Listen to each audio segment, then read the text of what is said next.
You ever meet someone so obsessed with being right that they'll burn the whole world down just to prove a point? Yeah.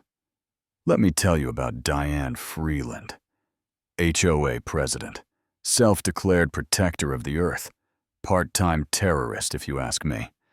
And it all started with a Harley, a slab of ribs, and a woman who couldn't mind her own business.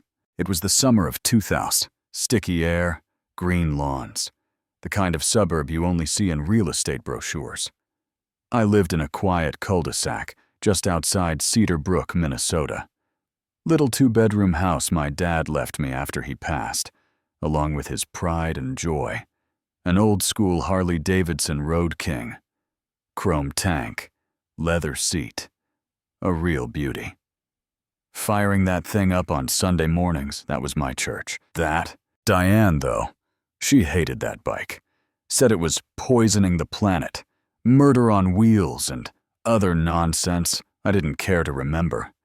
She'd shout at me from across her yard while watering her organic kale, screaming things like, "Planning to slaughter more innocent animals, barbarian?"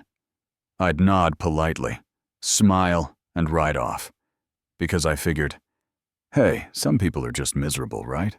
But Diane wasn't just loud.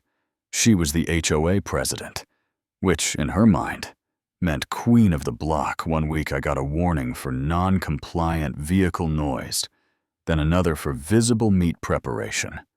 I mean, visible meat? What does that even mean? I laughed it off, thought maybe she'd get bored eventually. That was my second mistake. A week later, my cousins from Iowa came to visit. 5 adults, 2 kids, and an appetite like they hadn't eaten in weeks. We set up the grill in my backyard, cracked open some lemonade, threw some ribs on the fire, and just enjoyed the moment. That Harley was parked right by the porch, catching the sunlight like a trophy. About 45 minutes in, we hear her.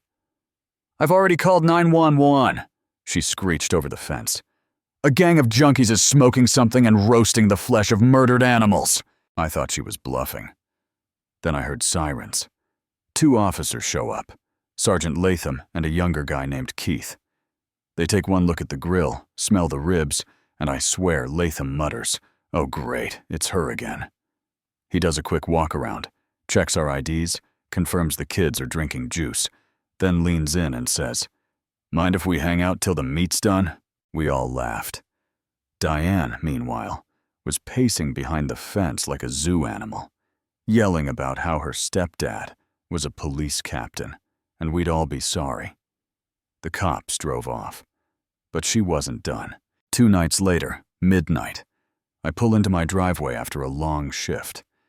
Before I even kill the engine, I smell it. Smoke. Not wood smoke. Something more bitter, artificial. I run around to the side yard and my heart just drops. The back end of the Harley is on fire. Flames licking up the fender, seat melting into black goo, and a weird sweet stench rising up from under it all. I grab my extinguisher, blast the fire out with foam, hands shaking, and standing 20 feet away, the arms crossed like she's posing for a magazine cover. Diane, in linen pajamas, barefoot and proud. "Let this be a lesson," she says. "Nature reclaims what's been stolen. You ever see red so fast your vision narrows?" I was about 2 seconds away from losing it, until my neighbor Tom came barreling out shouting, "I saw her! She poured something on it from a green canister." Another neighbor, Miss Clara, nods and says she saw the same thing. And wouldn't you know it, my new motion cam caught the whole thing. Cops showed up. Same guys. This time, no jokes, just cuffs. Diane screamed, "You don't know who my stepdad is!" And Sergeant Latham just goes, "Yeah, we talked to him already. Told us to do our job."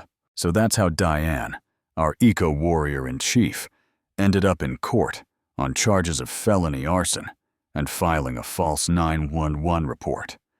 Her lawyer tried to play the mental health card, asked for probation and therapy. But Judge Brenner wasn't buying it. 18 months in Hennepin County Workhouse, 5 years probation, 200 hours community service, full restitution for motorcycle repairs, mandatory psychiatric sessions. Diane flailed like a toddler mid-tantrum. "This is a conspiracy! Stepdad, say something!" And that's when the courtroom got real quiet. From the back row, a tall man stood up. Silver hair. Suit. Badge clipped to his belt. Captain Douglas Freeland. He looked right at her and said, calm and cold, "Diane, I warned you. Boundaries exist for a reason. Today, I'm not your stepfather. I'm a citizen."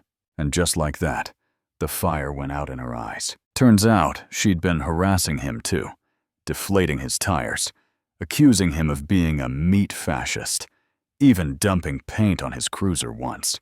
He'd tolerated it for years, but when she lit that fire under my Harley, he was done. The HOA board quietly removed her the following week.